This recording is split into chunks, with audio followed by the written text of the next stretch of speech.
who sat in a club. And this Kenyan girl was moved by the Tanzanian musician's song. She went away and wrote a love letter, asking the Tanzanian musician that can we be in love. When the Tanzanian musician received the letter, he turned down the girl's offer. But he turned her down in such responsible use of language that if the girl will have read the letter, she will not be disappointed. This is how the Tanzanian musician responded to a Kenyan girl's love letter.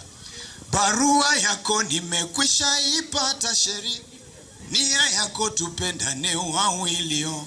Sikatai lakini kitu kimoja, naogopa. Now, this guy is not saying I don't want. He is not saying I don't want. He is saying sikatai lakini kitu kimoja. Now, that's a responsible way of saying no. And he goes ahead to give us reasons as to why anaogopa. Reason number one, he says, wanao kupenda watanipata bumimi masikini. That's a very valid reason. Because he's saying wanao kupenda. If my Swahili is anything, my understanding of Swahili is anything to go by, then wanao means ni wengi, sindio?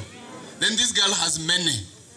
So this man has a valid reason as to why anaogopa. Reason number two, he says, hali yangu ya unyonge sitoweza kukabili wale wako.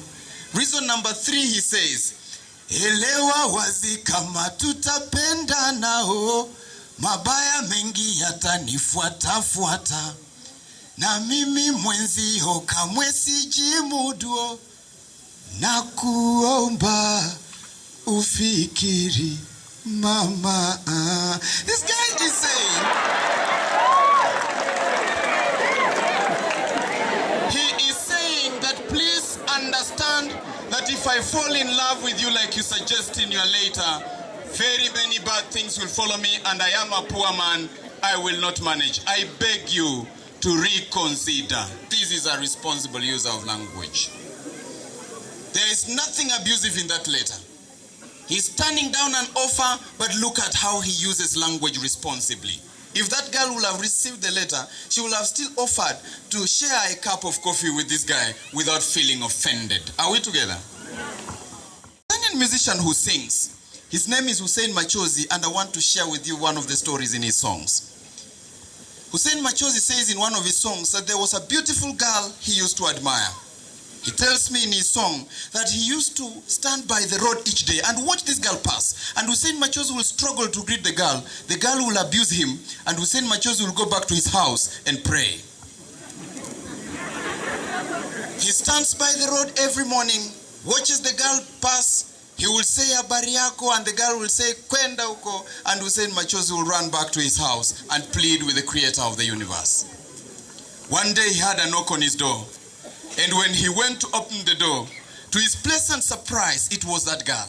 He left the girl by the door, rushed to the bedroom, and thanked the Father above for answering his prayers. When he came back to invite the girl in the house, the girl said, I will not sit in the sitting room. I want to sit in your bedroom. Hussein Machozi again thanked the creator of the universe. When they got to the bedroom, the girl said, I will not sit on a chair, neither will I sit on a stool. I want to sit on your bed. Hussein Machozi, for the third time, thanked the Father above for answering his prayers. Then he asked the girl, which soda will you take? And the girl said, Fanta Orange. And he took off to the shop to go and bring Fanta Orange. He came back armed with a Fanta Orange and a Stony for himself. When he got into his house, he peeped in the bedroom and discovered that the girl was lying in bed in a suggestive position. Hussein Machozi, from where he stood, he could see all the girl's clothes on the floor. So he said, soda can wait. He took back soda to the sitting room. When he came back to the bedroom and equally undressed to join the girl, he realized that the girl was lying in bed dry dead. Hussein Machozi asks in his song, who will believe that I am not a murderer? Who will believe that I did not kill her? The girl is not just in my house, she is in my bedroom. She's not just in my bedroom, she is in my bed. She's not just in my bed, she is lying in a suggestive position. not just lying in a suggestive position. She is naked. She is not just naked. She is dead. When you listen to that song, you will realize that it's a complete script with dramatic twists. As you are thinking this will happen, this happens. What comes to your mind at that point is you're thinking of a creative resolution to get Hussein Machozi out of the complication he has found himself in. True or false? You will not find such a story in Kwakonime data, baby. Where is the story?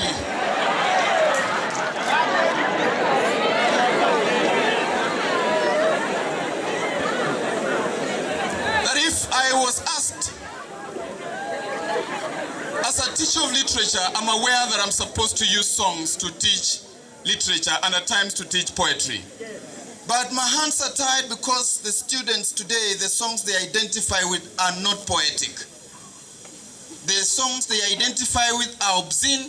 They have nothing poetic in it. One day students told me, why are you condemning this song? And there is use of style. I asked them which style. They say there is repetition, Malim. And I told style are responsible users of language. There is no style without responsibility. What is being repeated? If I came here and told you that you are foolish, you will hail me because I have used a style called repetition. There is no style without responsibility. They who use style are responsible users of language.